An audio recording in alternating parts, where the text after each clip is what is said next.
खबर प्रयागराज से है, जहां हंडिया निवासी कमलेश गुप्ता को प्रयागराज गंगा पार व्यापार सभा का जिला अध्यक्ष बनाए जाने पर लोगों में हर्ष व्याप्त दिखा। वहीं कमलेश गुप्ता ने राष्ट्रीय अध्यक्ष अखिलेश यादव और सभी पदाधिकारियों का आभार प्रकट करते हुए कहा कि जिस तरीके से समाजवादी पार्टी ने मेरे ऊपर भरोसा जताया है, मैं उनके भरोसे पर खरा उतरकर आगामी 2024 लोकसभा में अपने वैश्य समाज के लोगों के साथ बढ़ चढ़कर हिस्सा लूंगा।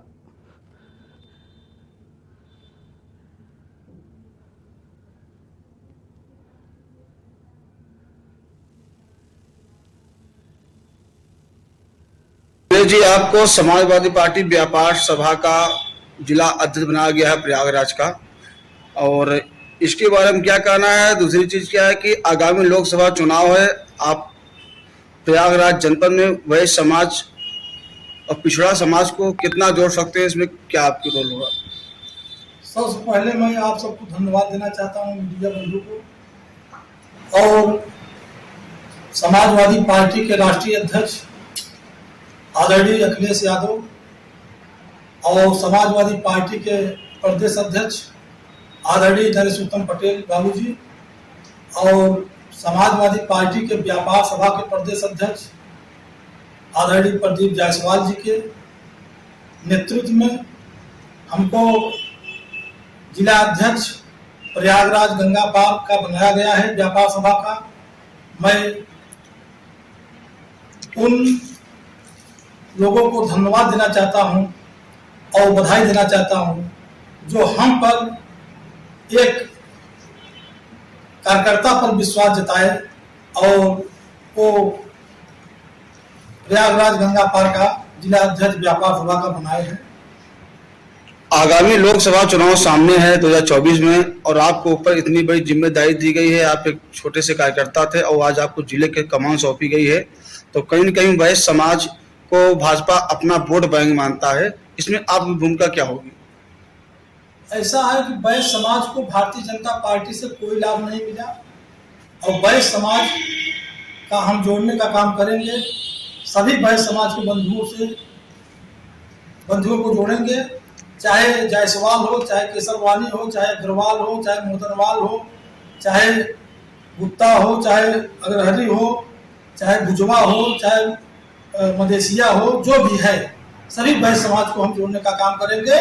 और गंगा पार जिला अध्यक्ष प्रयागराज में हमारे जिले में 2.5 लोकसभा है, जो कि मैं 2.5 लोकसभा को जिताने का काम करूंगा। सभी वैश्य समाज के भाइयों को जोड़ने का काम करूंगा। आपको इतनी बड़ी जिम्मेदारी दी गई, अभी आपको पार्टी का विस्तार करना है सभी विधानसभाओं में, तो आप विशेष कर देखा जाए तो वैश्य समाज को जोड़ने में या उनको पार्टी में लाने में आपको क्या किस रणनीति से पार्टी में लोगों को लाएंगे, जिससे कि आगामी लोकसभा चुनाव में वैश्य समाज ज्यादा सपा में जुड़ सके?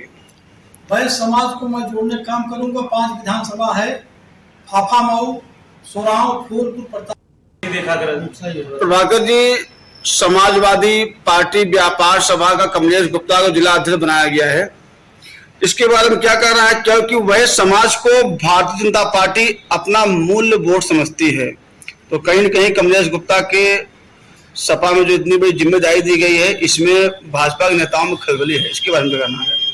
सबसे पहले मैं कमलेश गुप्ता के व्यापार सभा के जिला अध्यक्ष बनने पर गंगा पार मैं अपने राष्ट्रीय अध्यक्ष जी, माननीय प्रदेश अध्यक्ष जी, माननीय जो व्यापार सभा के प्रदेश अध्यक्ष हैं प्रदीप जायसवाल जी को बधाई देना चाहता हूं।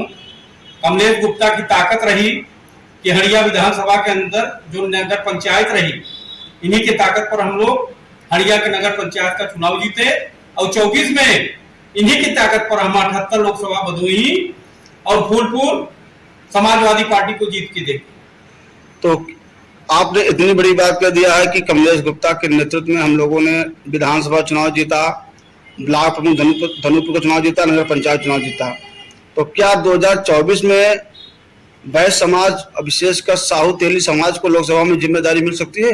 एकदम मिलेगी, और जिम्मेदारी हमारी समाजवादी पार्टी डॉक्टर राम मनोहर लोहिया जो साहू समाज के थे, उन्हीं के सिद्धांतों पर चल रही है, और गरीबों, मजलूमों, किसानों, अगड़ों पिछड़ों सबकी लड़ाई लड़ने का काम समाजवादी पार्टी करती है, जो डॉक्टर राम मनोहर लोहिया के आदर्शों पर चलने का काम कर रही है।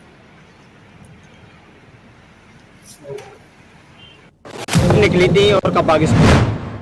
खबर छतरपुर से है, जहां गंगोत्री से कलश में जल लेकर बागेश्वर धाम सरकार पंडित धीरेन्द्र शास्त्री से शादी की कामना लेकर भजन गायत्री शिवरंजनी तिवारी का जगह जगह फूल माला पहनाकर स्वागत किया गया। आपको बता दें कि शिवरंजनी तिवारी ने बागेश्वर धाम के दर्शन करने का संकल्प लिया था और उत्तराखंड से कलश में जल लेकर 1 मई को शिवरंजनी तिवारी निकली थी।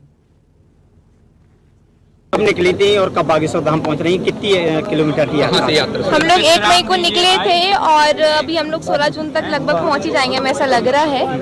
और गंगोत्री से स्टार्ट हुई थी यात्रा ये। क्या मनोकामना लेकर जा रही है बागेश्वर यात्रा? बागेश्वर धाम सरकार बताएंगे पर्चा खोल के, जो उन्होंने लिखा है पर्चे में। क्या आप परीक्षा ले रही होगा जब आप निकली है? नहीं, मेरे उद्देश्य तो बहुत सारे, लेकिन सब पर्चे में खुलासा होगा।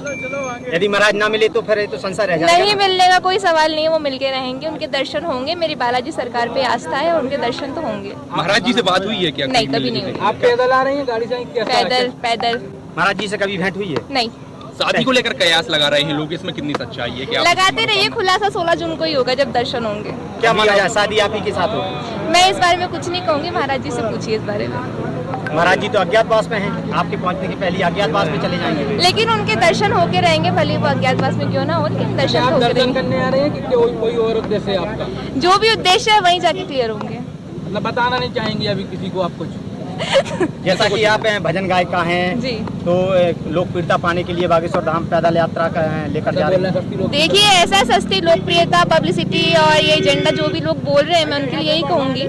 जो लोग ये कहते हैं कि भगवान नहीं होता है, भगवान में विश्वास नहीं है, या किसने देखा है, क्या देखा है, तो मैं साक्षात्कार बताऊंगी। आज से 10 दिन पहले तक मुझे कोई नहीं जानता था। जब से मैं बालाजी सरकार के चरणों में आई हूँ, आप सभी लोगों ने मुझे घर घर तक पहुँचा लिया। कई बार बागेश्वर धाम सरकार जुड़ी, लेकिन अभी मन में भाव कैसे आया कि हमें पैदल जाना चाहिए? तो पैदल तो मुझे जाना ही था। और जब मैं देखती थी बचपन में, जब भागवत कथा करती थी, तब उस टाइम पे जो छोटी छोटी बच्चियां कलश यात्रा करती थी, उनको देख के मेरे मन में विचार था कि मैं कलश यात्रा करूंगी, इसलिए बस मैं कर रही हूं। आप रात्रि में विश्राम करते हैं, कहाँ रुकते हैं, कैसे इंतजाम होता है? दिनचर्या क्या कैसी रहती है? रहती है? पूरा आपका सेटअप क्या रहता है? रात्रि में जहाँ पर बालाजी सरकार कृपा कर देते वहीं पे रुक जाते हैं, जहाँ से बोल देते चलो वहीं। माने तो क्या आप कोई आंदोलन हड़ताल करेंगी वहाँ? फिलहाल इस बारे में मुझे कुछ नहीं पता, कुछ नहीं पता मुझे इस बारे में। ना माने तो उस बारे में बाद में बात करेंगे। MBBS की छात्रा हैं और आध्यात्मिकता की आपका कैसे रुझान आ गया? हाँ, क्योंकि मेरे घर में जगत गुरु शंकराचार्य स्वामी स्वरूपानंद जी का बहुत बड़ा रोल रहा है और बचपन से हम उन्हीं के चरणों से जुड़े हुए हैं। बोले श्री बागेश्वर धाम सरकार की जय, बोले सतगुरु सन्यासी बाबा की। निकली थी और कब बागेश्वर? कौशाम्बी जिले में बेहद ही क्रूरता का मामला सामने आया है, जहां एक कलयुगी बाप ने अपने ही मासूम बेटे को मौत के घाट उतार दिया। आपको बता दें, केशरिया गांव रहने वाला रवि मौर्य, जिसने 2 साल पहले अपने गांव की ही एक लड़की से प्रेम विवाह किया था। किसी बात को लेकर दोनों पति पत्नी में अनबन हुई, जिसके चलते 1.5 माह के मासूम को कलयुगी बाप ने पटक पटक कर मौत के घाट उतार दिया। बहरहाल इस पूरे मामले में जिले में अपर पुलिस अधीक्षक का कहना है कि आरोपी पिता के खिलाफ अभियोग पंजीकृत करके शीघ्र गिरफ्तारी का प्रयास किया जा रहा है।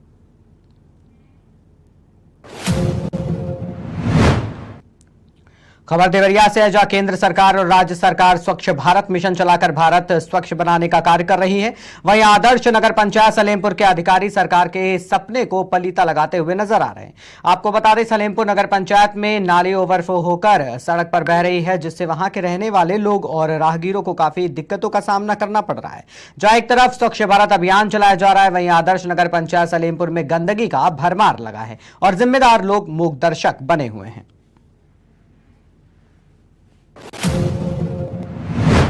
खबर बोकारो से है, जहां क्षेत्रीय उड़ान सेवा को लेकर भारत सरकार का उड्डयन मंत्रालय बोकारो से उड़ान सेवा आरंभ करने के प्रयास में तेजी दिख रही है। वहीं 2 दिन पूर्व ही दिल्ली से आई एयरपोर्ट की विशेष टीम ने एयरपोर्ट का निरीक्षण कर उड़ान के वास्ते यहां की गई तैयारी पर अपना भरोसा जताया था। जांच के दौरान उन्होंने कहा कि एयरपोर्ट की बाउंड्री वाल से बिल्कुल सटा हुआ बूचड़खाना अगर नहीं हटाया गया तो यहां से उड़ान सेवा आरंभ नहीं की जा सकती है। और आपको बता दें कि वर्ष 2018 से ही बोकारो को उड़ान सेवा से जोड़ने के लिए तैयारियां आरंभ कर दी गई थी। तब से कई बार इन बूचड़खानों से इस क्षेत्र को अतिक्रमण मुक्त किया जा चुका है, लेकिन बोकारो इस बात की उदासीनता और जिला प्रशासन की अनदेखी की वजह से इन अवैध बूचड़खानों का संचालन आज भी जारी है। इसी काम को चेक करने के लिए हाई लेवल टीम आई हुई है और अच्छी तरह देखने के बाद में ही इस प्रश्न का उत्तर दिया जा सकता है। लेकिन तो फिर लाइसेंस कितने दिन में मिल जाएगा अगर सभी त्रुटि दूर हो? देखिए, उसी को चेक करने के लिए तो आए हुए हैं। माना 2023 में उड़ान हो पाएगी? कोशिश तो पूरी यही है और हर चीज़ को ध्यान में रखते हुए हम लोग आगे बढ़ेंगे। क्या क्या कमी पाए आप लोग? नहीं, अभी तो जो हम लोग आए हैं कई चीज़ें हमने देखी हैं, कई सुझाव दिए भी हैं। एमएलए साहब के साथ में भी अच्छी मुलाकात हुई है, तो मिल के हम लोग आगे बढ़ेंगे। एयरक्राफ्ट सेफ्टी को ध्यान में रखते हुए हम लोग आगे बढ़ेंगे। नहीं सर, तो पर अमूमन आप लोगों ने बहुत सारा एयरपोर्ट को ऑपरेट करवाया है। अगर सभी त्रुटियाँ दूर हो जाती हैं, अप्लाई हो जाती है, तो अमूमन कितना समय लगता है तो पर? देखिए, त्रुटियाँ दूर होने के बाद में तो समय नहीं लगना चाहिए। अभी तो यही देखने के लिए आए हैं कि गैप एनालिसिस क्या है और क्या हम कर सकते हैं, उसको ध्यान में रखते हुए हम आगे बढ़ रहे हैं। सबसे बड़ी बात है क्या लाइसेंस को लेकर? अभी इसके बारे में कुछ कहना मुश्किल है, लेकिन मोटा मोटी चीज़ें ठीक ही नज़र आ रही हैं। और दुमका दोनों एयरपोर्ट साथ में उड़ान सेवा शुरू होगी, क्या आप लोग का प्राथमिकता क्या है मंत्रालय की? शायद हम लोग दुमका को बोकारो को पहले करना चाहेंगे, उसके बाद में हम लोग दुमका को भी फोकस करेंगे। कितना % काम हो चुका है? ये तो अभी दुमका जाके पता चलेगा। यहाँ के बाद में हम लोग का दुमका जाने का कौन कौन उड़ान सेवाएं यहाँ से, कौन कौन कंपनी? ये तो स्पाइस जेट और अलायंस। जी जी। आज आप आए हैं, क्या देखे, क्या पाए, क्या क्या निर्देश दिए? एक तो बिल्डिंग बहुत अच्छी है और ऐसी बिल्डिंग बहुत कम जगह में नज़र आई जो कि रीजनल कनेक्टिविटी स्कीम में हम लोग को मिलती है। और एयरपोर्ट पे भी ऑपरेशनल एरिया में कुछ काम हो चुका है, कुछ होना बाकी है। तो जल्दी से जल्दी हमारी यही प्रयत्न रहेगा कि हम लोग यहाँ से फ्लाइट का ऑपरेशनलाइज करने की शुरुआत। राज्य सरकार से क्या क्या आप लोगों को चाहिए? राज्य सरकार से जो छोटी छोटी चीज़ें हमें चाहिए, बहुत छोटी छोटी चीज़ें, जैसे कि बाउंड्री वॉल के बराबर में एक बूचर खाना है, वो निकलना चाहिए। कुछ पेड़ जो नज़र आ रहे हैं वो ट्रिम होने चाहिए, क्योंकि एयरक्राफ्ट की सेफ्टी का मतलब ये है कि जब हम लोग उस पर बैठ के जाते हैं तो वो हम सेफ होने चाहिए। और अगर मान लीजिए वो बूचर खाना नहीं निकलेगा तो बर्ड्स आएंगे, बर्ड स्ट्राइक होगी और उससे पैसेंजर्स को सेफ्टी में प्रॉब्लम। आप लोग पत्र लिख देंगे जिला प्रशासन? बिल्कुल पत्र लिखेंगे जी। तुम्हारा? मेरा नाम दिनेश। खबर मथुरा से है, जहां माठ थाना क्षेत्र के डागोली गांव में एक ही परिवार के लोग चरी काटने को लेकर आपस में भिड़ गए। बता दें, इस विवाद में जमकर ईंट पत्थर और लाठी डंडे चले, जिसका वीडियो वायरल हो गया। विवाद की सूचना पर पहुंची माठ थाना पुलिस ने 1 दर्जन से लोगों को हिरासत में लिया। वहीं दोनों पक्षों के 2 दर्जन से लगभग लोग घायल हो गए। सभी घायलों को सामुदायिक स्वास्थ्य केंद्र उपचार के लिए भर्ती कराया गया। वहीं 2 की हालत गंभीर होने पर उन्हें जिला अस्पताल रेफर कर दिया गया। तुम्हारा? मेरा नाम दिनेश है। कहाँ के निवासी हो? हम डांगोली। क्या घटना हुई थी? घटना ये हुई थी, हम चरी लेके आए थे सुबह सुबह और हम रास्ता में ही उनने अपने दरवाजे पे ईंट रखी थी उनकी, तो रास्ता में ही उनने ईंट मारबाजी कर दी है। तो कितने लोग घायल हैं तुम्हारे पक्ष के? हमारे लोग 8 लोग घायल हैं। और कोई रेफर भी है? हाँ, रेफर भी हैं, 2 रेफर हैं, हुकम सिंह और सुमन। और कौन कौन घायल हैं? और कई 8 लोग घायल हैं। नरेश, कहाँ के निवासी हो? डांगोली में। क्या घटना हुई है और किससे विवाद हुआ है? सर ये कहते हैं चरी काटने गया एक हमारा भाई, तो उसमें 4-5 में मारा है मिलके। फिर क्या हुआ? पुरानी रंजिश से। क्या रंजिश चली आ रही थी पुरानी? ये कहते हैं कल परसों जो 6 तारीख को बारात आई थी, उसमें विवाद हुआ। उसमें जो लड़ाई करी उन्होंने दारू पी के, और क्या कहते हैं फिर उसकी रंजिश आपने कारी है, ईंट पत्थर मारे खूब। कितने लोग घायल हैं तुम्हारे? 8-10 लोग घायल हैं हमारे। तुम्हारा? मेरा नाम दिनेश है। पटना इन दिनों शादियों की भीड़ चल रही है। यात्री बसों में ठूस-ठूस कर बस के कंडक्टर सवारियां भरते हैं। क्षमता से अधिक बैठाकर भीषण गर्मी में तेज रफ्तार से चलती बसें हादसों की वजह बनती हैं। पन्ना के सिमरिया थाना क्षेत्र में हुई घटना, जहां बस पलटने से 60 से अधिक यात्री गंभीर रूप से घायल हो गए, जिन्हें सामुदायिक स्वास्थ्य केंद्र में भर्ती कराया गया। घटना के बाद बस चालक, कंडक्टर एवं क्लींजर मौके से फरार हो गए। खबर नटगढ़ियागंज से है, साठी से है, जहां पर पुलिस ने अलग अलग मामले में 3 लोगों को गिरफ्तार किया है। गिरफ्तार आरोपियों में भपटा निवासी सुकुट अंसारी एवं धोबनी गांव निवासी तौकीर शेख और पहवारी मुखिया शामिल हैं। इस संदर्भ में थाना अध्यक्ष उदय कुमार ने बताया कि सुकुट अंसारी को 2 लीटर देशी चुलाई शराब के साथ और पशु तस्करी के आरोप में तौकीर और पहवारी को गिरफ्तार किया गया है, जिसने अग्रिम कार्रवाई करते हुए न्यायिक हिरासत में भेजा गया है। खबर नरकटियागंज से प्रखंड से है, जहां पर मनवा परसी पंचायत अंतर्गत बकरी गांव में खाना बनाने के दौरान चिंगारी से आग लग गई, जिसमें 2 फुसनुमा घर जलकर राख हो गए। आग की लपटों को देखकर गांव में अफरा तफरी का माहौल बन गया। स्थानीय लोगों और अग्निशमन के कर्मियों ने कड़ी मशक्कत के बाद आग पर काबू पाया। तब तक सब कुछ जलकर खाक हो चुका था। हमीरपुर जनपद के ग्राम चकासी निवासी पीड़ित महिला ने बताया कि 13 जून को उसके बच्चे और एक युवक के बच्चे के साथ झगड़ा हुआ था। तभी महिला युवक के घर बच्चे को उल्हाना देने गई। तभी रविंद्र और विशाल ने महिला के साथ मारपीट और गाली गलौज की। जब महिला ने बचाने की आवाज लगाई तो दोनों व्यक्तियों ने महिला को जान से मारने की धमकी देते हुए भाग गए। महिला ने बताया कि वो तुरंत थाना गई और उसके बाद थाने में कोई भी कार्रवाई नहीं की गई, जिससे महिला ने दिन शुक्रवार पुलिस अधीक्षक हमीरपुर दीक्षा शर्मा से शिकायत पत्र देकर कार्रवाई की मांग की। और खाना देने गई तो मुझे लात मार दी उसने, और लात मार के नीचे गिरा दिया। फिर दोनों ने मारा, विशाल रविंद्र ने मेरा ब्लाउज फाड़ दिया। फिर मैं थाने गई तो उन्होंने कुछ नहीं सुनी। कहाँ के थे वो चिकासी के हैं, मैं भी चिकासी की हूँ। थाने में क्या हुआ? कुछ नहीं हुआ। मैं गई वहाँ पे, पुलिस नहीं आई। फिर दोबारा फोन किया, फिर बाद में पुलिस आई तो उन्होंने कुछ नहीं दिया। आज कहाँ आए हो? आज हमीरपुर जिला में रविंद्र के यहाँ